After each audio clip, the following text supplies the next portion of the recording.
So when did you start playing golf, Chris? So I officially started playing when I was about 13 or 14. The first ever shot I took in golf actually was with my dad's brand new Callaway Driver. And what model was it? It was an old Warbird, the Okay. old H2 S2. Okay. So ball through everything, he absolutely loved it. His pride and joy. I was hitting a few shots with his irons and I kept bugging him and saying, please let me hit some shots with your driver. I just wanted to hit the big ball, right? And he finally Were you already conceded. a big guy back then? Yeah, I was like 14. I was a bit of a giraffe. I was up there already. And he finally caved and let me hit a shot and I snapped the head off. I clean under the ball, under the rubber tee, snapped the head off. And that was about 7 p.m. in February in England, which for people may know that's not a nice time to be out there. It was raining so hard and we had to wait till 10 p.m. till the place closed and I had to go out there in the rain, me and my dad, and retrieve the head. Came back with a Wilson, came back with the Titleist, we never found the Callaway. So that was my official one. But on my mum's fridge in England, there's a picture of me at 2 years old in the garden with a putter. So, so apparently it was 2. Yeah, I don't think I knew I was golfing. So. Very nice. Yeah.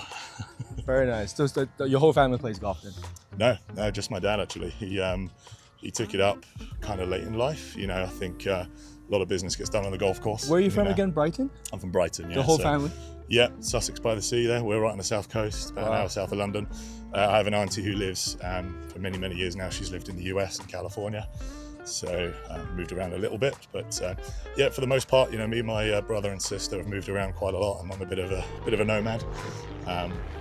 But yeah, roots are in Brighton. Yeah.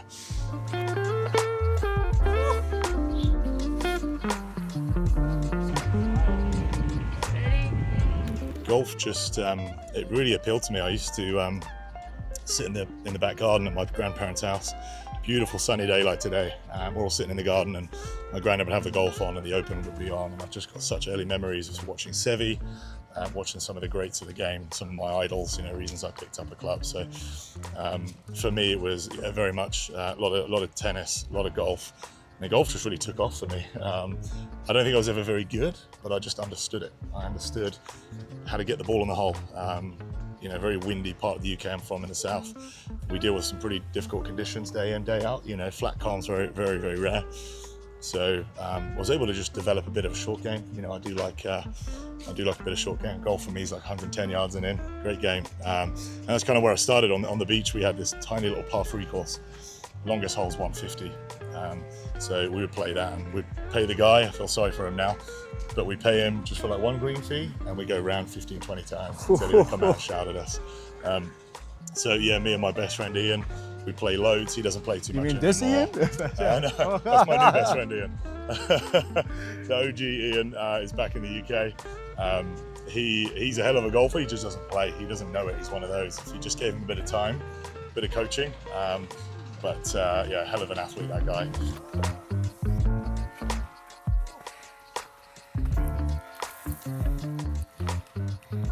So yeah, we would loop around this course loads of times with me and my best friend, and yeah, little did I know I was kind of building a bit of a passion and a bit of career. And many moons later, I was living out in the Middle East, in Dubai, and working a couple of different jobs. I was in property, in real estate over there, and I was playing a lot of golf.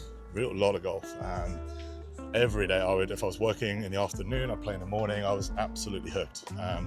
Didn't know anything about equipment or anything. This was purely just bat and ball sport for me at that point. And I started like shooting really good scores. I was like, you know, a bit later in life, you know, we're talking 20, 21, so not a phenom like yourself, you know, like a future elite player.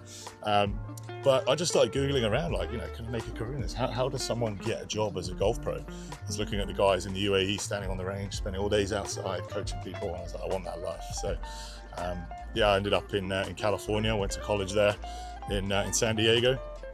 And then after that... One of the best places in the world. It's amazing, yeah. I mean, golfing mecca, and I didn't even know. I mean, we knew what Torrey Pines was because of the Tiger Rocco showdown, and I'd seen it, but I didn't realize how awesome it was, just the whole of North County.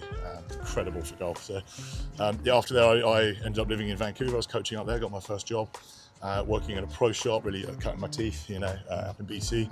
Again, really awesome place for golf. Fantastic place for golf. So yeah, using that qualification, and then I was picked up by Titleist. I would always go out, and we'd had the local Titleist rep would come to our club every Thursday and do an event. Yeah, tell me more about your experience in Titleist, because I think everyone knows you to be the Callaway guy, but yeah, I'm the Callaway guy. You actually started at Titleist, which is, I mean, you talk about TPI is probably the most prestigious kind of like golf technology, all things institutions in the world. There's nothing better than TPI. Yeah, it's as a golf fan, when the gates open and you see the sign, it's quite something. You know, it's like seeing St Andrews for the first time. Really is a similar feeling. But yeah, I used to bother the Titleist rep a lot, the local sales guy for BC, and I would always go out on the range, and because I'd done a lot of fitting and building at college.